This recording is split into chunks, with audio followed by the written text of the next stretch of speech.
A very warm welcome to everybody who is going to view this webinar. And it is a webinar on discovering book publishing platforms. My name is Lucy Hogan and I'm the project manager for PublishOA.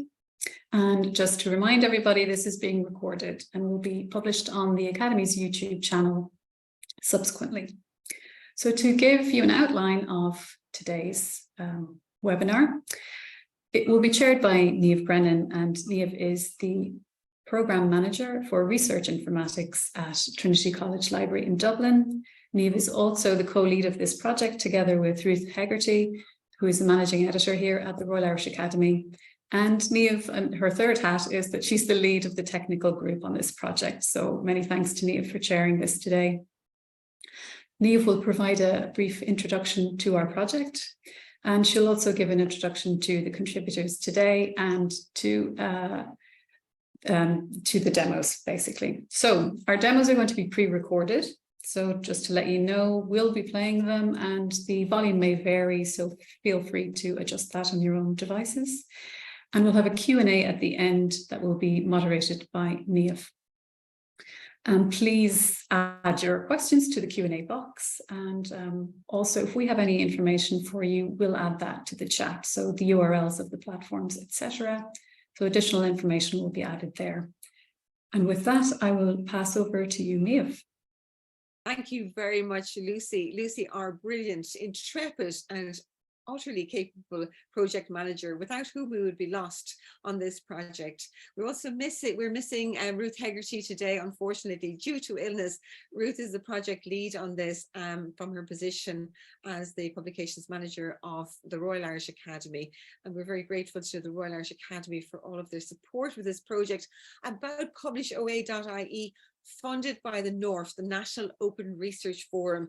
We have a 2-year project, so we're coming to the halfway mark soon, and that is the National Open Research Forum is funded by the Irish government, and that group has developed the National Open Action Plan.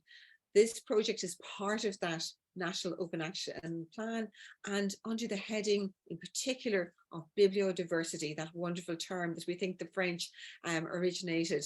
So the aim of this project is to evaluate the feasibility of establishing a national diamond open access publishing platform for journals and monographs. So it's the monographs part of it that we're really going to be looking at today. The stakeholders are very broad. We've got a wide range of stakeholders. Like all small countries, we have to try and be as inclusive as we can. It's like a family here. So we've got publishers, both independent, tiny publishers and slightly larger commercial publishers. We have the readers involved as stakeholders, academic authors, librarians, funders.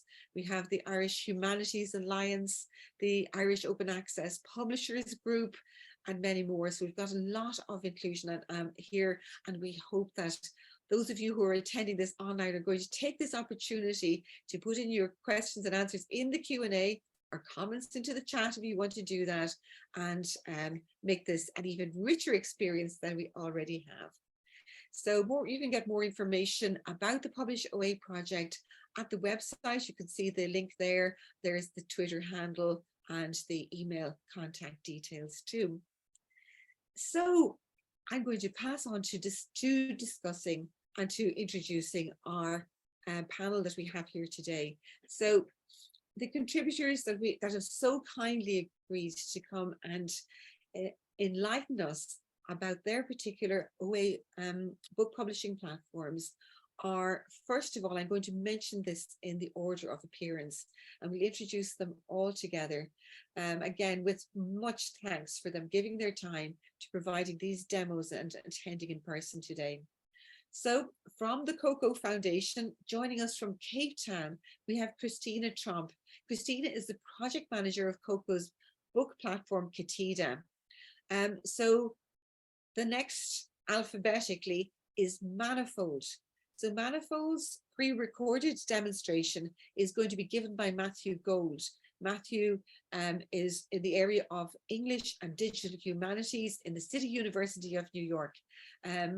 And we also have Robin Miller, librarian and open educational technologist from the Cooney Graduate Centre, and Terence Smyer, who's with us here in person today, the Manifold Digital Projects Editor from the University of Minnesota Press. So we have Matthew and Terence joining us today for the Q&A.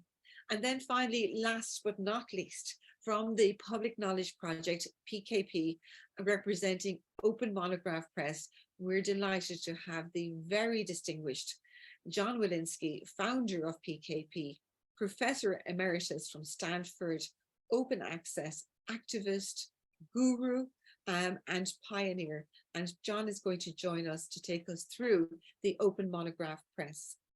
So the demos are going to be played in alphabetical order. First Coko, then Manifold, and then Open Monograph Press. So please, Christina, if you'd like to turn on your cameras and briefly introduce yourselves, we're going to line up the demo and play it. Over to you, Christina. Thank you so much for the warm welcome, and hi to all the participants. I'm Christina from the Coko Foundation, and I'm excited for you to see the demo today of our end-to-end book publishing platform, Ketida, and look forward to answering any questions that you have. Thanks, Christina. Hi, everyone. I'm Christina from the Coko Foundation. Today, I'll be showing you Coko's technologies for producing beautiful books. Ketida is the first product built by Coko with 8 years of feature development and enhancements, meaning it's a robust and mature piece of software.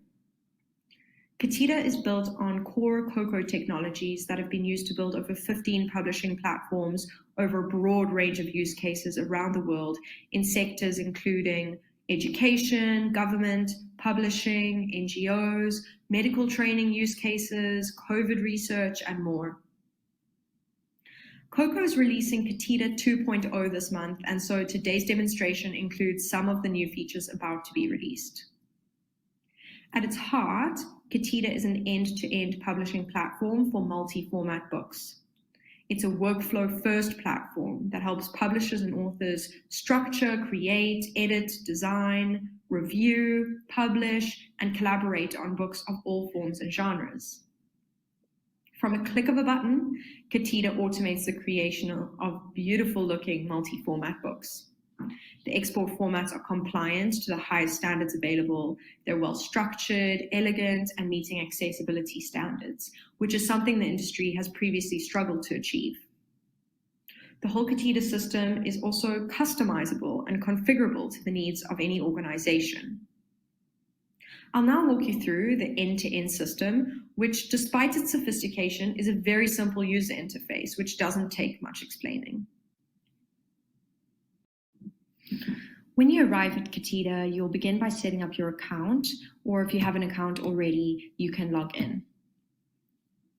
This will take you straight to your dashboard, where you'll see all the books you've created and the books you're collaborating on. Whether you're an author, an editor, a proofreader, you'll see your book here. Ketida provides an efficient and easy way to create a book from scratch. So I'll create a book here. I can create a few chapters.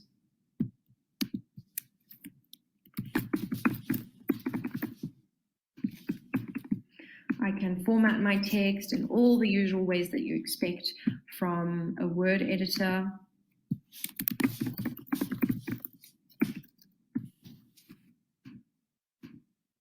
And if you want to reorder chapters, you can drag and drop them to change the sequence of your content. You can add book metadata, which will be automatically generated onto your copyright page. And you can collaborate with others to work on your book. Here in this instance of Ketida, we have view and edit access enabled. And these permissions, like other aspects of Ketida, are fully configurable. So if you need specific permissions, for example, if you want to have teams, such as a proofreading team who can only make suggested changes, those things are configurable within Ketida. You can also import an existing manuscript here or via the dashboard. This is useful for when writing has been started elsewhere, enabling a seamless transition from an established starting point. For example, if you've started your authoring in Word, you can just import your chapters here.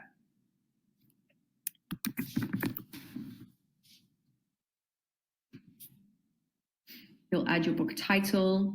Your chapters will immediately be automatically formatted in Ketida. So all that formatting you've done in Word for your heading levels will be carried through, as well as any images you've added there. And again, you can fill out your metadata. I'll put in my name here. I could put in an ISBN, add some text that I want to appear on my copyright page, choose my licensing. And when I have collaborated with others, perhaps done some editorial work to maybe find and replace certain spelling and replace it with other type of spelling for a house style, for example. All sorts of collaboration I can do here, review our text, collaborate on this text. And if you want to get a sneak peek of what this might look like in an export format, or if you're ready to export your book because you've done all of your hard work, you will jump to the export page where you can choose to export to PDF or EPUB. In PDF, you can also choose a page size, and you can choose a template. We are getting our template previews up and running as well, and looking forward to releasing that in Ketida 2 this month.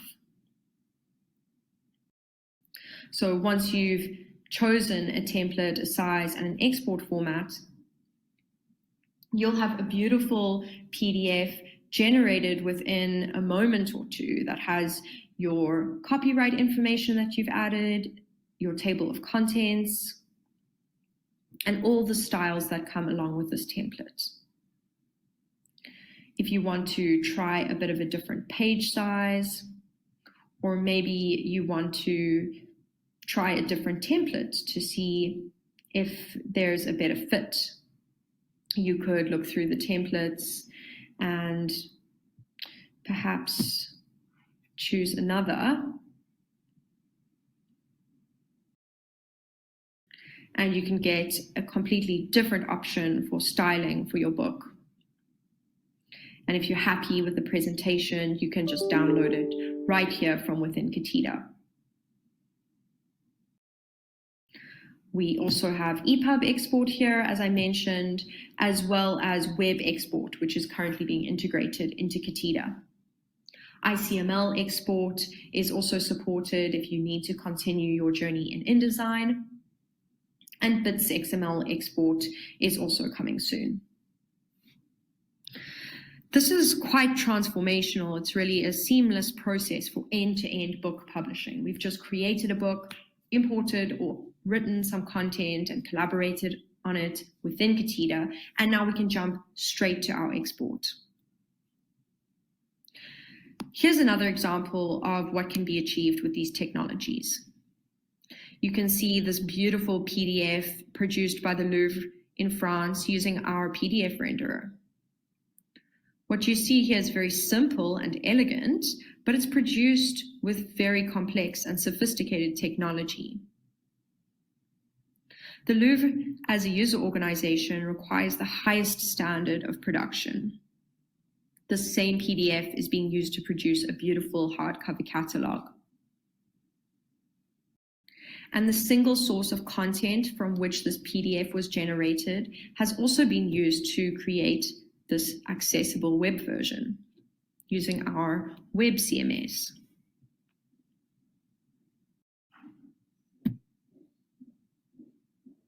And that makes it really easy. For example, if you need to make changes to your content, you can jump back into your book, make the changes to the content, and update all of your export formats at once. There are also a lot of new features that we're progressively bringing into the system, as I mentioned. We are currently building an open access Monograph peer review system into Ketida for a large open access publisher in Spain. Coko have a lot of experience with formalized review systems, and we're bringing that directly into Ketida. The whole system is configurable to pick and choose any of the features that your organization requires. And we're looking forward to some really exciting new features extending Ketida uses, such as connecting with Lulu's international print-on-demand network and other print-on-demand suppliers, as well as bringing AI integration to refine and generate text directly into the Ketida editor. Thank you for joining me on this demo today. It's been a pleasure to show you Ketida and all of these tools that we have for producing beautiful books from start to finish.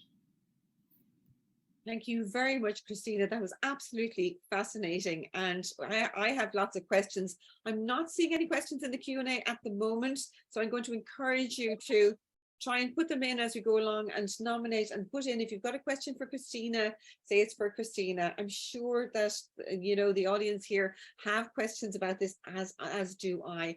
But before we go to our general discussion, let us move over to Manifold and to that particular platform, publishing platform.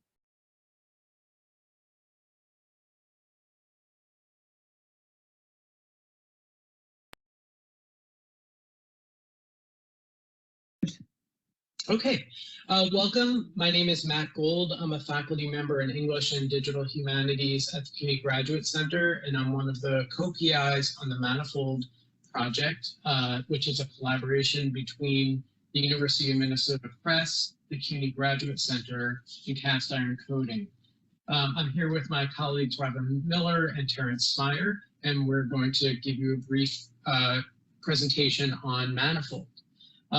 We first just wanted to say that we've been funded, we are a nonprofit, we've been funded by the Mellon Foundation and the National Endowment for the Humanities in the US, and we've also received institutional contributions from a number of universities that have wanted us to add various features. So we've been really community funded, and we're not for profit, and our code is open source. I wanted to kind of start off by talking about the landing page of an instance and instances more generally. When you install Manifold, whether it be on your own server infrastructure at a university or on your AWS, Google Cloud structure, or if you're doing something like a DigitalOcean, Manifold works equally well in all those environments. It is siloed off from every other instance. So the University of Minnesota has its own instance, CUNY has its own instance, the Debates has its own instance, and those don't talk to one another. They're all separate and siloed off entities onto their own. And by default, you do not need an account to enjoy any of the content that's presented on any of those instances. However, if you want to follow projects, if you want to engage with projects through annotations or highlights, if you want to get updates about projects or anything like that, that is when you're going to need to create an account on that particular Manifold instance. And we authenticate against a number of OAuth providers, the big three, Google, Facebook, and Twitter. Or you can sign up the old-fashioned way with an email and password and log in and create your account that way. And when you end up on a landing page of an instance, you have the opportunity to present a little bit of information about what the library is about. Here we're celebrating both, having helped create Manifold, as well as kind of introducing our readers as to what they can expect from our library of content here. So we've got some opportunities along those lines. This is the default experience where you start to scroll and then you can start to see projects. Now, you can curate projects into various kinds of what we call project collections. We're very creative. And so these are our newest titles. And then down below that, we've got our iterative projects. So these are these projects that are evolving and developing over time. Or you can, have them set up to show series. Now, these collections can be managed either manually, where someone is going into the back end and selecting, I want these 8 specific titles to fall into this particular block. Or you can set it up so that projects that meet specific criteria, I want all of my titles that have to do with history and South America to automatically fall into this space. And I want it to be arranged either alphabetically or chronologically by their pub date. Then you can set that up to be a programmatic thing. And so you just set that criteria up. and then projects as they're added to the system automatically populate the space. So you don't need to have to like constantly curate it. It's just going to be meeting those criteria, and you're going to be able to kind of fall into place like that. I also want to mention that by default, Manifold has its own website. And if you don't want to have competition with an existing website, it is possible to set it up so that you just work directly with your existing website and point to individual projects as if they were microsites. That's a little bit beyond the scope of today's meeting, I think, but just to know that it is possible, and some publishers do use that, like Athabasca University Press. They're an entirely OA publisher in Canada. All their titles are openly accessible, and when you go to their website and click to read online, you're actually reading through Manifold, even though it looks like their website. So just to know that that's possible.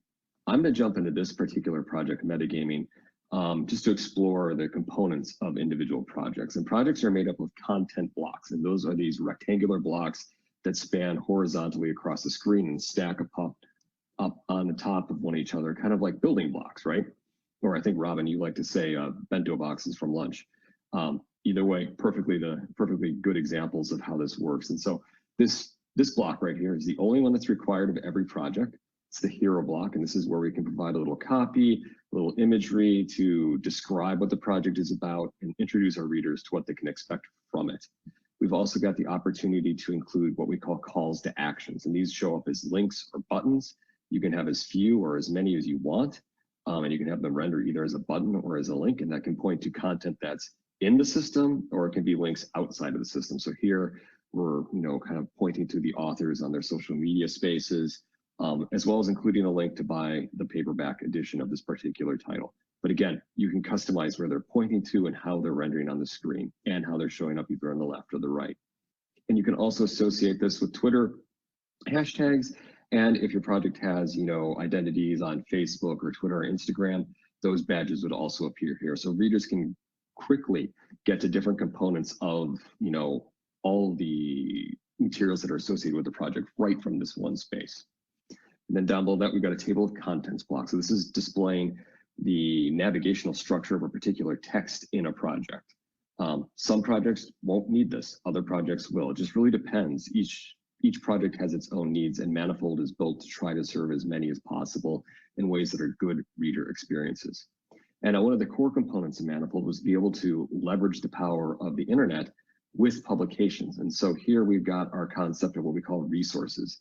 And these resources can be objects of inquiry unto themselves. So here we've got some videos and some files. We can explore those directly from the space right here and kind of entirely divorced from the text. But if we want to have a more interesting reading experience, we also have the concept of being able to layer them onto the text. So this is the Manifold Reader. And to get into the Manifold Reader, there are 5 different formats that Manifold will support. It's EPUB is the first one that we thought of. It's the primary means of getting into Manifold. The other one is HTML, Google Docs, Markdown, as well as Word files in the docx format. All those are viable means of getting into the Manifold Reader. And once you're in the reader, you can layer content on top of those texts. So the text that we see in the background, that's what we're thinking as being like the ground level. These highlights, those are a layer on top of that. And then we can also layer on top of that resources. Here's just a static image, but if we've got a video, if we've got a visualization, that would render right here. We could explore it, and then we close right out of it, and we're back in the reading experience itself. And so that's the different ways of being able to bring media in, especially for media that doesn't happen to be baked in line with the primary source text. And I don't want to take up too much time, but I also want to explore annotations. You'll see those as noted as underlined passages in the main text. When you click on an annotation, it opens up a drawer, gives pride of place to the passage that was annotated, and then you can start to see a kind of like a discussion thread begin to build off of that. Robin's going to talk about that in more detail. So I'm just going to quickly show off the rest of the reader opportunities here. You've got the ability to navigate throughout the entire text itself, right through this drop down. This middle space is like a running head or a running foot. You've also got the ability to see all of your engagements in one space with regard to this text, whether it's an annotation or a highlight, and then you can jump directly to those. You'll notice that as we look at this, that there's a lot going on. You can see that, there's various different highlights, there's annotations, there's these resource annotations. There's a lot going on. And maybe you're thinking, gosh, that's too much. I can hide all of that. And then I can just kind of have a distraction-free reading engagement, or I can go through and check different things. I want to see everybody else's highlights or everybody else's annotations, or maybe if they're grouped into different reading groups, again, which Robin will talk about, I want to see, you know, annotations from Robin's reading group that I'm associated with for class, but just those and nobody else's. And so I can really dial the experience into what makes the most sense for me. And then, like most reading interfaces, you got the ability to go through light and dark mode, change the margins, change the fonts and whatnot. And so I will stop there. We're back on the CUNY instances homepage, and you'll notice here at the top this navigation area. You have a place to take to the home place of your instance, homepage of your instance, a place to go to look at all the projects, a place to look at journals, which we'll talk about in a little bit, but about reading groups. So kind of building off of what Terrence said about annotation and really engagement within a text. Manifold has a really great way to engage as a group, to really get involved in social annotation. So you can navigate to that by just clicking on that reading groups. And from there, it'll take you to the public reading groups. So you have an opportunity to create a reading group in Manifold that can be public, can be private, or can be anonymous. So the public reading groups would be here that would land. We are a teaching institution, so we have a lot of courses here that show up that want to have public engagement, but you can also create private reading groups. And we see that these private reading groups end up being anything from a private course space where an instructor may wish to create a safe environment for their students to engage with the text, to maybe students who want to work together and kind of have their own reading group to discuss the texts that they're working on in class. So I'm going to navigate here into a private reading group and show you a little bit about what makes these kind of special. Because a reading group is more than just a group of people working together. We see it used often in the teaching circumstances, is that an instructor will actually build out an entire course reader, and they can select materials from anywhere on the Manifold instance to build out this course reader. So here you'll see in this reading group that this course reader is about the 19th century Gothic, and we've got whole projects in here. And if you click on these thumbnails, it'll actually open it up and take you straight to those projects. But you can also just include maybe a single text from a project, all different sorts of projects. So maybe you want to build out a reading group that is going to tap into just a ton of different texts from a bunch of different projects on your instance. You can build that in right there. You can also take specific sections. You don't even have to take a whole text. So you can take a specific section. This works great for teaching. You could say, you know, hey, we want you guys to read just this one particular letter, and we're going to talk about that in class. You can also include those multimedia resource collections. So those can be anything from videos to interactive elements. Those can be still images. Those can be downloadable objects. Those can be links out to other things. There's so many different ways that you can add multimedia resources into your Manifold project. And then you can include them directly into your reading group and having those available. You can create sections. So maybe you wanted to set it up to say week 1, these are the things we want you to read, week 2. So you have a way to curate all of these different selections so that they're easy to navigate for your reader to find out where they go. You can also see the engagements that are happening with each one of the texts. So here we have highlights, we have comments right there. If you are the creator, the owner of the group, you also have the ability to edit.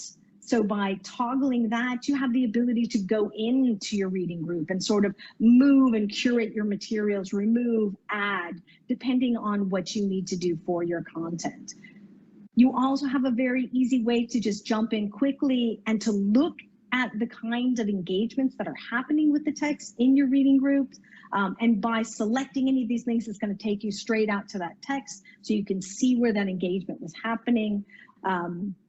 You can also look at engagement based on the member of your group. You can also look at it based on text. So you can really dial this in to look at specific interactions and see what's going on with specific members or text in your group. You can also look at your members, and you have the opportunity here to see their activity directly, change the style that their annotations appear. So you have the ability to click here and, oh, nope, that was looking at there we want to edit.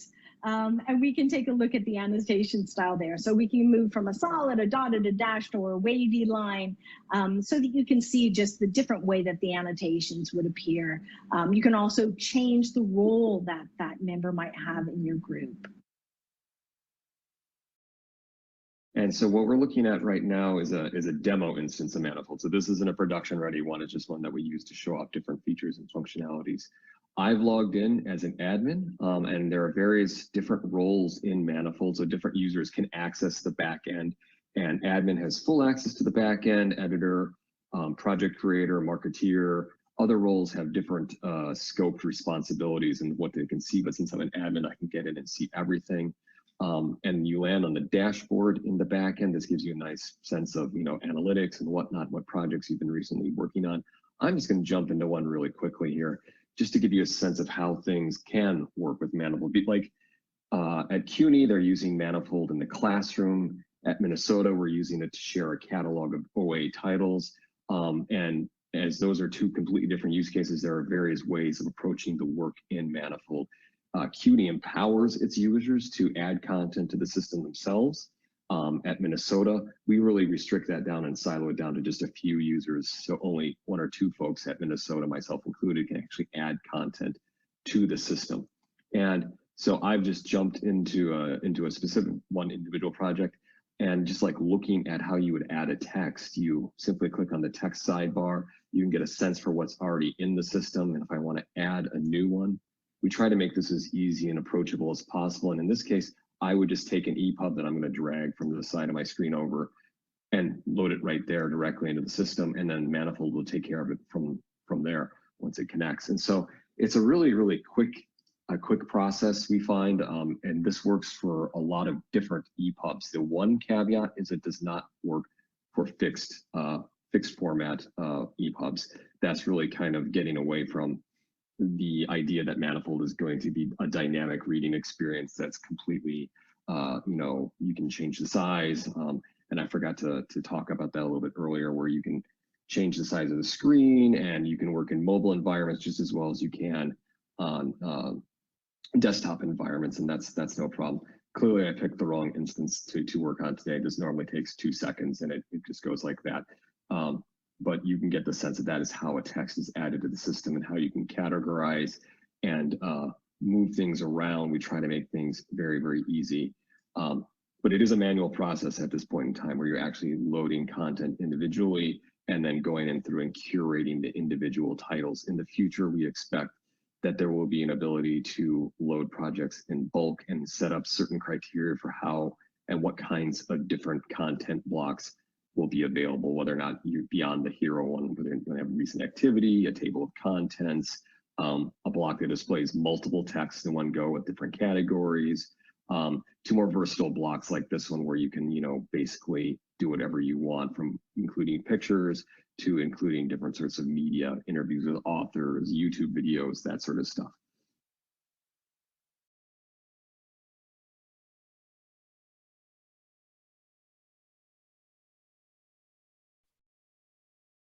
So is then, thank you very much from the Manifold team. That was absolutely fascinating. As again, Matthew, Terence and Robin, very well done. You got a lot in that particular time.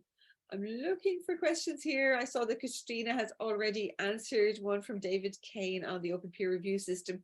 We might come back to that general workflow question for everybody later on in the Q&A session.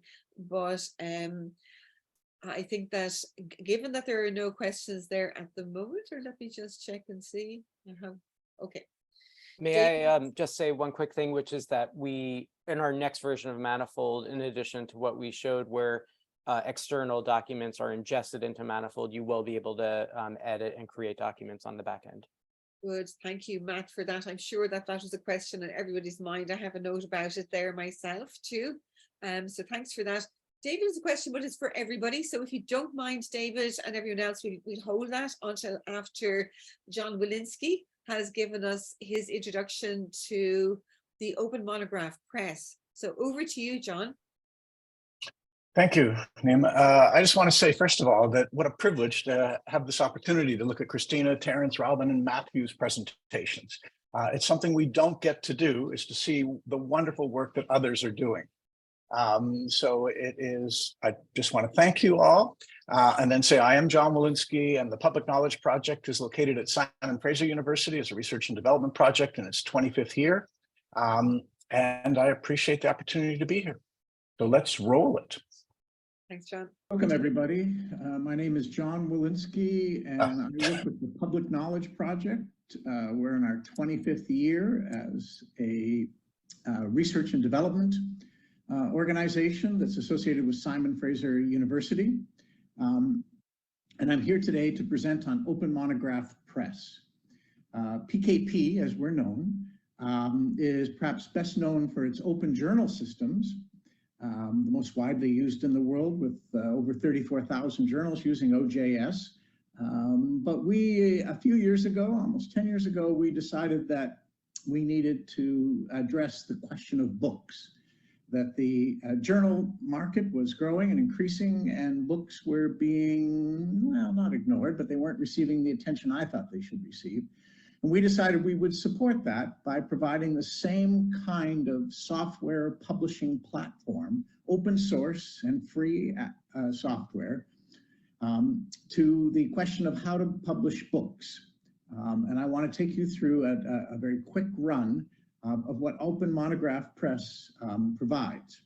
I should say at the beginning that Open Monograph Press and Open Journal Systems run on the same shared library, the same code base. And this is a good thing. This means there's a very large community of users. This means that it's very well supported, and yet it is customized for book publishing. I've published 12 books. I've worked with a half dozen or more publishers. I know the process quite well as an author, and have done some work in edited volumes. So I brought that knowledge to bear in the creation of Open Monograph Press. So it is a dedicated book publishing and edited volume publishing and monograph publishing, obviously, system that shares a common code base with Open Journal Systems and Open Preprint systems. And in that sense, we have a common community of developers and supporters, multiple languages and other aspects that serve all of the systems. To begin with, I want to share one of the basic principles of Open Monograph Press, perhaps the most important principle of distributed systems like open source software generally provides. And this is an example from Language Science Press that uses OMP. Language Science Press is a group of linguists across the world. In fact, the point I want to direct your attention to is that there are 400 plus editorial board members and 400 plus community proofreaders, which are not easy to get, and 1,000 plus authors from all over the world. And we designed OMP to be a distributed system in terms of the work, in terms of the load of publishing. Books take a lot of effort, and that can be distributed. So people can very easily be registered as editors, as translators, as copy editors and proofreaders.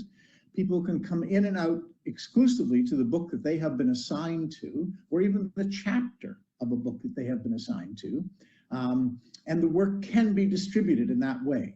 All the materials exist in the cloud and can be accessed by those who have privileges to access it. And people can be added and focused in terms of their duties and responsibilities with lots of support, as I will go on to show. So that's the first principle using Language Science Press.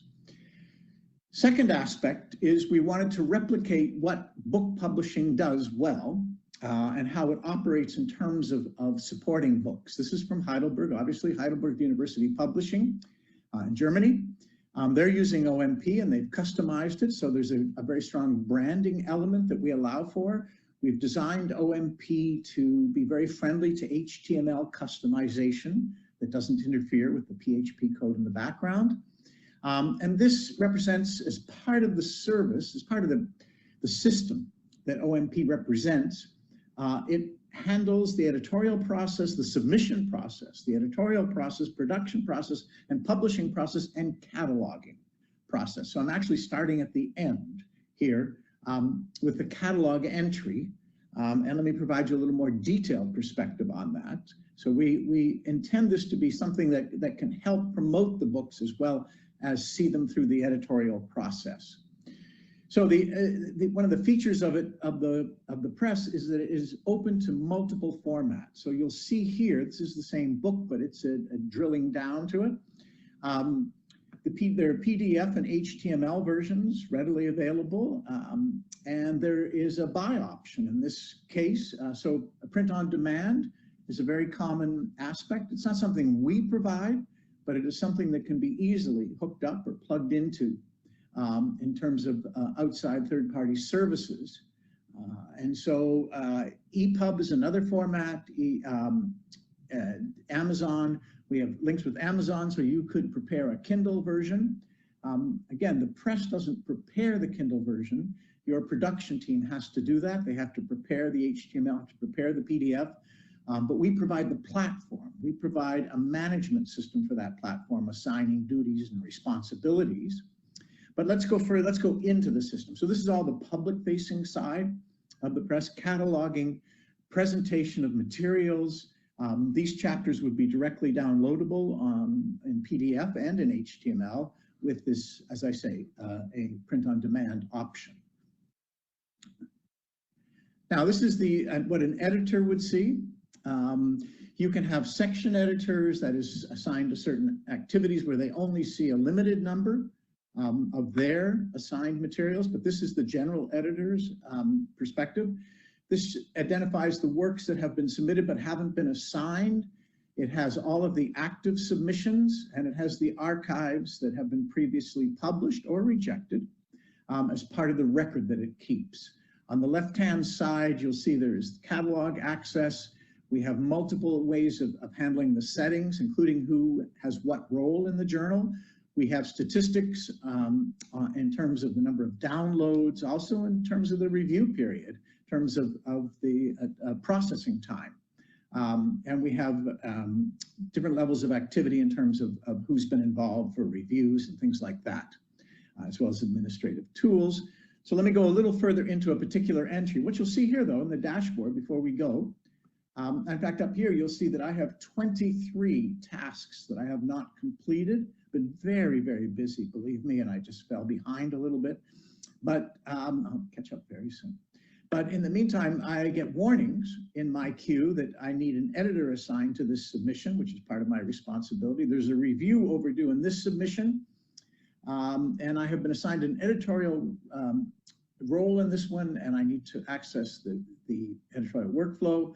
I also see, oops, sorry, let me go back there for 1 second. I also see what stage each of the works is in. So this is the author, the title, and where they are. But there's a review assignment here that I have as well. And so you can involve people in every role as part of this process.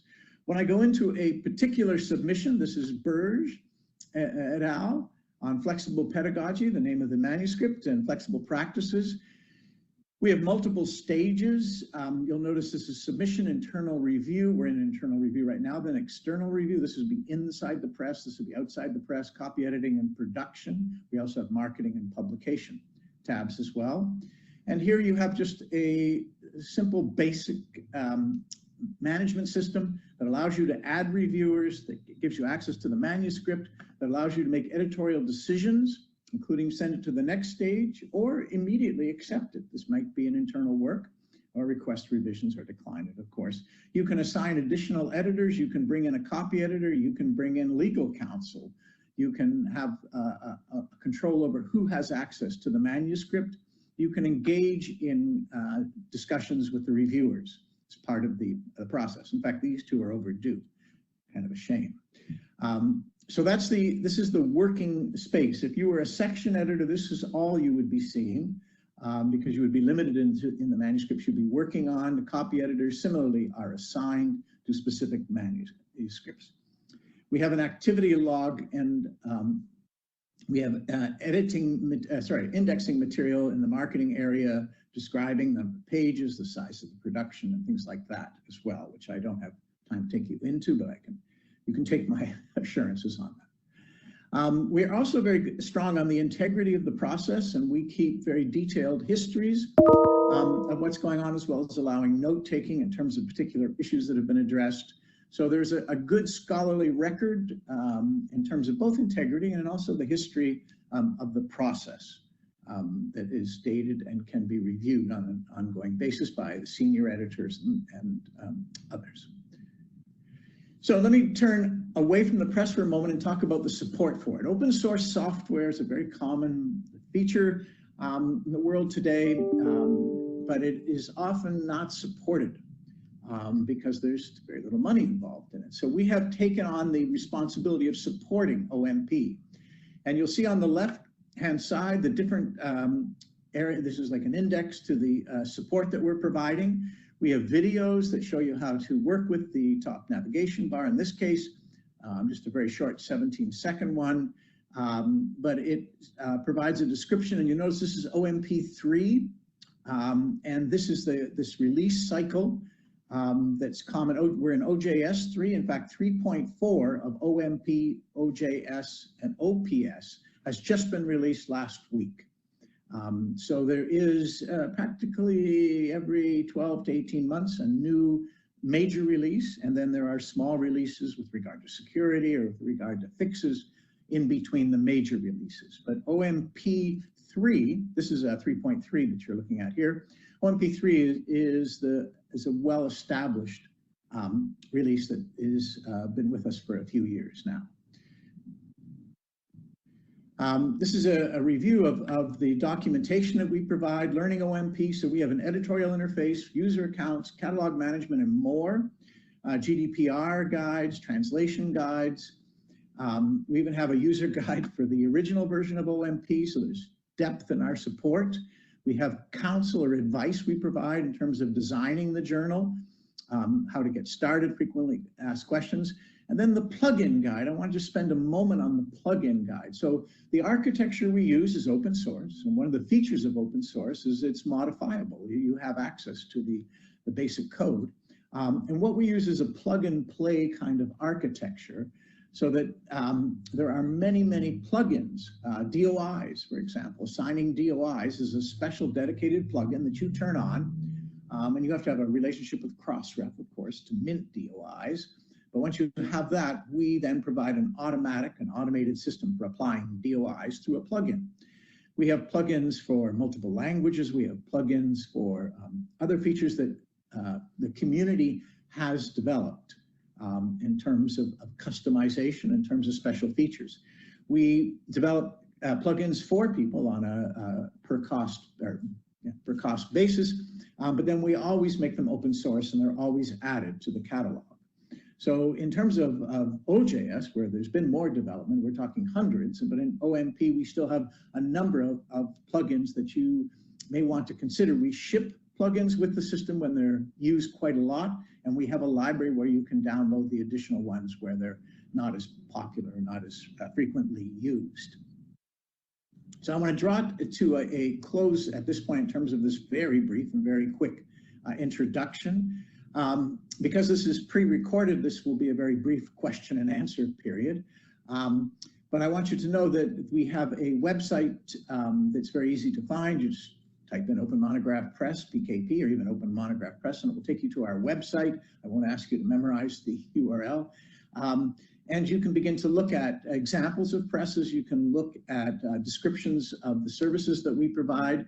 One thing we do offer as well is a hosting service. Although the software is distributed, and there are hundreds of instances around the world, we also host a number of them. That is that we take care of mounting mounting OMP, of updating it for you, of doing some customization at charge out rate. But we also have tutorials that we provide as part of the service, the hosting service, and we provide support, technical support and advice on an ongoing basis. And then there are multiple levels of support that you might want to inquire. And you can put a package together with an OJS, an OMP, and OPS, a hosting arrangement. This is our publishing services side. We also provide publishing services like copy editing and production. Probably proofreading too. At any rate, let me draw to a close at this point and invite you to, well, actually there's one other one I should mention, one other source of support in terms of inviting you. So we have a PKP community forum. Again, just type in PKP community forum, where people, editors, technical support people, even authors sometimes pose questions. We have thousands of people participating in the community forum. Most of the answers come from the community, but we also tackle them. And there are queries from people who haven't yet used the system, who have questions about, can it do this or that? So that's live and 24/7 if you do have questions. So thank you. It's been a pleasure to have this chance to share with you Open Monograph Press. Thank you, John. That was absolutely brilliant. Another great insight into a very mature system that we can see. So, and quite a different one from the other two that we saw earlier on. So we're getting a real variety here. Thank you again to all of you who so generously given your time here today for us to look at your systems. And we know we're very aware that this is just a sneak preview of what we can see. We're only getting a taster of it, which is a little tantalizing for somebody like me. I just want to see more of all of them. So I just want to check with Lucy first. How much time have we got for questions, Lucy? Well, we can go over by about 5 or 10 minutes, Niamh, considering we'd issues with Eventbrite people joining. So okay, well, let's see how we get on. We do have a question for everyone, and that is from David Kane. So you may have already looked at this one. David asks, on your various platforms, are there examples of academic teachers creating open educational resources for teaching undergraduates? David says, I like the functionality for class discussions on Manifold, which made me think of this question. Library books like journals can be very expensive, and we'd want to encourage teachers to create their own resources individually or collaboratively. So starting maybe with Christina, what have you got to say to David in terms of creating open education resources using your system, using Ketida? Thank you. As I mentioned, Ketida is configurable, and the Open Education Network actually have an instance of Ketida running that includes an open textbook planner, which allows teachers, particularly at the university level, to plan a textbook and consistently structure their book to insert things like pedagogical elements consistently throughout chapters, parts, and sections. And those teachers are busy creating their textbooks starting now from start to finish. And there are a bunch of really beautiful templates using our PDF renderer. They can choose from a number of those templates that have been designed specifically for the university textbook market. So they'll be able to plan their book, write their content, collaborate with others, go through all the workflow stages, and then they'll be exporting PDFs, EPUBs, and in future, perhaps even web versions. Thank you very much, Christina. That sounds great, David. I hope you like that answer from Ketida and Christina. But Matt, Terence, and Robin, I'm sure you've got something interesting to tell us in this area too. Yes, so Manifold is used by a number of different kinds of publishers. We have a number of university presses using Manifold, and then we also have a number of universities, libraries using Manifold in the classroom to create OER. That's the focus of the CUNY installation. So I'm going to put a number of links into the chat that share different examples. One is from Queensborough Community College, where the college has created a great books set of texts for their composition classes. And then also we have a number of our graduate students have created what they call CUNY student editions. These are editions of public domain texts that they've edited and added apparatuses to. So, you know, discussion guides, and have really focused on the text itself, adding resources that are open educational resources. And then one other way that we've seen Manifold being used is that not only are our classes creating, or faculty creating OER, but they're actually at the end of the semester, instead of having students write individual essays, they're collaborating on the creation of OER texts themselves. So one of the links I put into the chat is on CUNY class projects, where you see entire classes working together collaboratively to create something, and then that product itself becomes an OER. I've also given a link to the CUNY instance in case you want to look at other OERs, as well as a link to our community page on the Manifold main site, where you can see other groups like Affordable Learning Georgia, which really focus on OER creation. Thank you very much, Matt, for that, and for sharing all of those links with us as well. This is really valuable. I just want to also mention that Lucy has included the links to each one of the systems that we'll be looking at today. So just to let you know that you've got that information as well as a recording. So thanks, Matt, for that. And just to say, we have a lot of librarians as members of PublishOA, librarian publishers. So they're going to be very interested in the answer to this question. What about you, John, and OMP? How does OMP provide for the?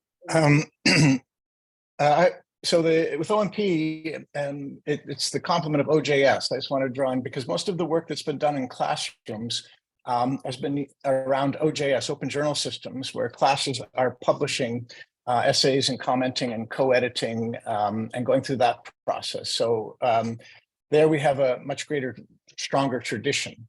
But again, I want to compliment Manifold on the ability to annotate, and the layering was very impressive, and that would not be a feature in ours. We use a hypothesis, though, as a way of annotating the web and OJS and OMP as a tool.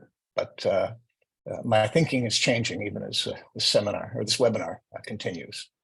Maybe we should have another webinar together, to discuss these areas of development. Thanks very much. Yeah. Thanks, John, for that. I mean, as we can see, this is a vast area. There's so many different types of book publishing, aren't there? So, and we're just hitting, and David, thank you for your question. We've just looked at one aspect of it, and it's already raised this variety of different kinds of publishing, and the fact that we might need different solutions for them. We've got another question here from Jane Bugle. So Jane asks, are any of the platforms that we've been looking at here, Ketida, Manifold, OMP, are they being used as national platforms already?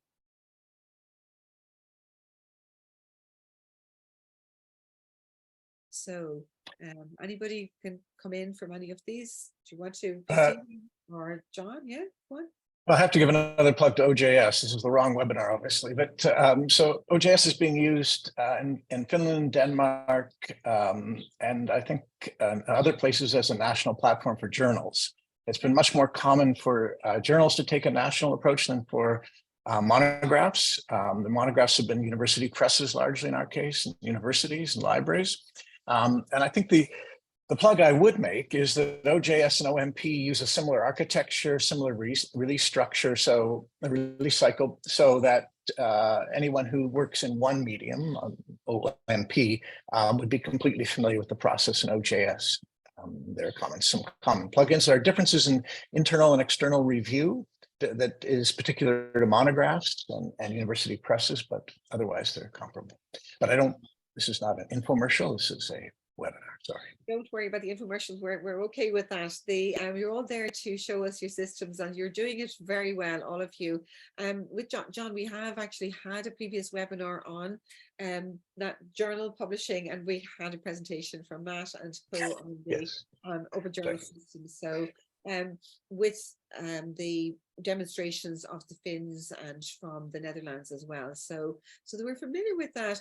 Maybe just to broaden out that question from Jane a little bit, then, to say that clearly we can see that the Ketida and Manifold can be used for collaborative work. So I guess that even though they may not be currently used as a national platform, but you may have some examples of where they're being used as a collective platform. Would that be right, Christina? Absolutely. Everything we build at Coko is 100% open source. All of our code is available for anyone to use on GitLab, and we have open chat channels on our Mattermost instance that I'll pop a link in the chat a bit later that anyone can join us there. And we really want to draw in as many community members as possible to all of the Coko products, including Ketida, and get people set up to collaborate. And that could be for a university press, that could be on a national level that the software is updated. It could just be for your particular organization or a group of individuals or organizations that you want to collaborate with. So there are really no blockers to that happening. Great, Christina, thanks for that. I think we could kind of get a sense of that from your presentation. And Matt and Terence, the same obviously with Manifold. You showed us something where we could see the library of publications, that kind of landing page, the website that you've got. So I think that you're already being used in a collaborative way from maybe a number of different publishers within an institution, or a number of different institutions collaborating. Would that be right? Yes, absolutely. And I would say so CUNY, the City University of New York, is comprised of 25 different campuses. That's an example of a single instance being used across a large university with multiple campuses. And Affordable Learning Georgia, which I've just added a link to the chat, that's an example of a state having not a national platform, but a statewide platform for OER production. Very good. Thanks, Matt. Did you want to add anything, Terence? No, I was just going to add on to something like on Christina's line that, Manifold maintains public Slack channels that we encourage our community to ask questions and engage directly with us on the team, our developers. We also have a robust community on our GitHub page where we have discussions and new feature requests. And we also push all our code back to the primary thing. So if a certain party has a requirement or a new feature that they'd like us to develop, that the rest of the community will benefit from that as well. That's really good. So just to explain, I mean, if we can have another few minutes, can people stay on for another couple of moments? Yeah, is that okay? Yeah. So we'll keep an eye on our participants. I'm particularly interested in finding out if we have any members of Publishing Ireland here with us. So we have a lot of members who are library-based publishers, or independent publishers like myself.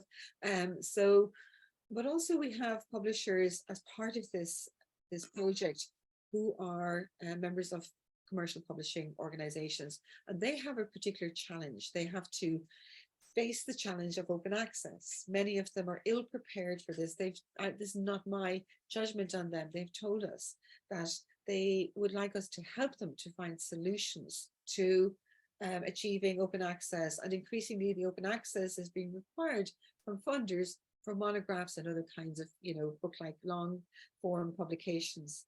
In many cases, those publishers are already working with commercial publishing systems of different sorts, right? So that they've got them in those publishing systems. They're used to doing them at the far end, the end product. They're in post-production. They're sort of sending metadata out in Onyx and in various different kinds of. They're registering with Nielsen's. They're doing all of this sort of post-production work, right? And this is the business. Is there anybody here from Publishing Ireland, a member of that, who can come in and ask a question like this? Please put it into the Q&A, or just put up your hand and we can take those questions from you. So what we're trying to do with this platform is provide for everybody, provide the solutions for the small independent open access publishers who do nothing else except publish maybe a few books a year, or the library-based publishers who are providing a hosted service, or these commercial publishers who want a channel to do diamond open access where they can have a guarantee of open access. Can you tell me, each of you, how you would, or whether you've worked with these kind of commercial publishers before who needs to make some of their books available on open access, and how your platforms can work alongside a standard publishing system? When I say standard publishing, I mean a standard commercial publishing system. Is that something that has ever come up, or are we siloed? Is there one area where we just work in amongst open access publishers and we don't engage with commercial publishers? Is there some place where we have hybrid operations going on? I can speak to that a little bit from Manifold. So I wear two hats. I'm part of the Manifold team, but I'm also part of the production staff at the University of Minnesota Press. And we have an instance of Manifold, and we publish, I'd say, or we make available as open access titles about 20% of our list. And so we've kind of got a mixed sort of forked route that we use. And we use Manifold to extend what we already do. And so that was one of the initial sorts of thinking behind Manifold, was to be able to take what a publisher was already doing, take the files that they're already producing that are going through copy editing and whatnot, and giving publishers the means to extend themselves into the digital realm in robust and fun and engaging ways. And so the way that works is we basically just take the files that we normally would at the end of the process and we load them into Manifold. We, by default, create EPUBs for all of our titles. We take that EPUB, we throw it into Manifold, and we have this robust Manifold online edition that can be used in the classroom. It can be used by any readers anywhere, as long as they've got a stable internet connection. And so in terms of workflow, that goes through me, but different entities, treat that differently. At CUNY, they empower different users to do that. But for us, it's just an editor who's able to take those files and load them into Manifold. And I myself maintain a library of, 200 or 300 titles. So it's something that we try to make Manifold very easy and engaging for press staff to do at scale. Sounds good. Thanks very much, Terence, for that. Has anybody else got any contributions to make? John? Yes, I would come in. I mean, Christina, if you want to, you certainly can take the floor. But I would just say that the design of OMP is based on a respect for commercial publishing. And that is, it doesn't do, although I'm so impressed, Christina, by what your system does in terms of production, in terms of templates, in terms of design. We leave that to the professionals, to the designers, graphic designers and others. And we work on the area of internal and external peer review, for example, the management of permissions, of bringing in copy editors, bringing in proofreaders. And that's the level at which we're engaged in terms of the technical platform we're providing, whereas the actual layout and design and handling of the text, we leave to the professionals in presses like that. Having said that, I would say that there hasn't been a great take-up in the commercial presses of open source platforms generally. And that has been a concern for us as an advocate of open access, because I think that inhibits some of the aspects of open access, open infrastructure, shall we say, more generally. Very good, John. Thank you very much for that contribution. That makes absolute sense. So, Christina, did you have a comment on this, or has this? Yes, sure. So Ketida is a book production platform where you can create your book from start to finish. And there are many ways to end that process. As I mentioned, we're building in print-on-demand services where you can connect with print-on-demand suppliers. We're doing that work for Lulu, but just like all the work we do, that will be 100% open source, available to anyone, and can connect through an API to any other print-on-demand supplier.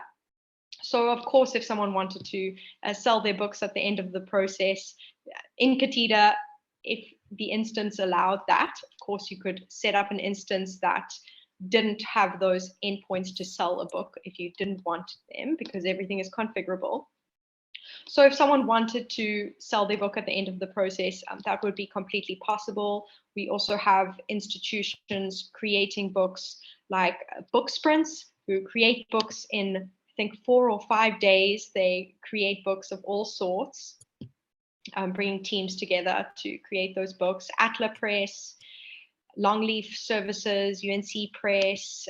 There are many different organizations using Ketida, and of course we're open source. We support OA publishing, and the tools that you choose out of the whole feature set will provide what you need, whether you want to have a kind of commercial publishing process at the end of that, or whether you want to have a kind of free to use endpoint, if that's a website, or a free to download EPUB, or if you want to grab your PDF and make that available for download somewhere, that's all possible. I hope that answers your question.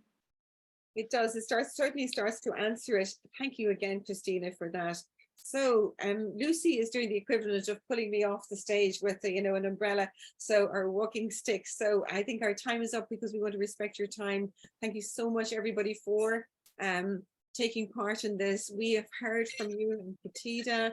Thank you, Christina, from Manifold, Terence, Matt, and Robin as well, and from John Walensky on Open Monograph Press OMP.